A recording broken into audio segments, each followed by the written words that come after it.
Friends, நாங்கள் கோவிலுக்கு வந்திருக்கோம். எங்கள் பாப்பாவுக்கு வேண்டுதல் வச்சிருக்கோம். எங்கள் பாப்பாவை சாமிக்கும், எங்கள் பாப்பா பேர் வந்து ஸ்ரீகணியா.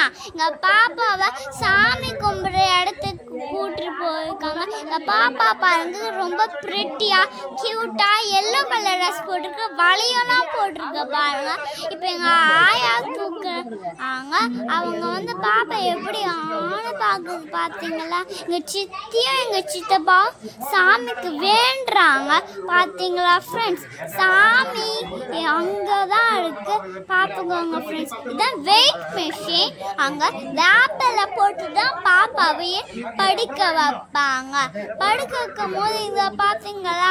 எங்கள் தாத்தா, எங்கள் பாட்டி, எங்கள் சித்தி, எங்கள் சித்தப்பா, எங்கள் பாப்பாலாம் வந்திருப்பாங்க அந்த இடத்துக்கு. இங்கே இன்னொரு ஆயா, எங்களுக்கு 2 ஆயா இருந்தாங்க. எங்கள் சித்தி பிறந்தப்போ இன்னொரு ஆயா தான் இருந்தாங்க. அதுக்கப்புறமா இன்னொரு ஆயா வந்துட்டாங்க.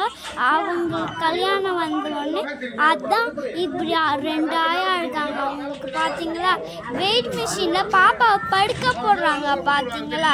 வேர்பலையை போட்டுட்டு பார்த்தீங்களா எங்கள் பாப்பா எப்படி படுக்குதுன்னு? அளவே இல்லை, பாப்பா சமத்தா இருக்குது பார்த்தீங்களா? இதை பாருங்க, பக்கத்தில் காயின் போடுறாங்க பார்த்தீங்களா ஃப்ரெண்ட்ஸ்? எடக்கடை காயின் போடுவாங்க. நாங்கள் எடக்கடை அதுவும் இல்லாமல் இந்த கோவிலுக்கு வருவோம். இது எங்கள் வீட்டு பக்கத்தில் ஒரு கோவில் இருக்கும், அந்த கிட்ட தான் இருக்கும். அந்த கோவிலுக்கு தான் நாங்கள் போவோம். அப்போது எங்கள் சித்தி வீட்டுக்கு பக்கத்தில் இருக்கும். ஓகே, லைக் பண்ணுங்க, ஷேர் பண்ணுங்க, கமெண்ட் பண்ணுங்க, சப்ஸ்கிரைப் பண்ணுங்க, மறக்காம ஷேர் பண்ணுங்க ஃப்ரெண்ட்ஸ். அதுவும் இல்லாமல் நாளைக்கு நாங்கள் இன்னொரு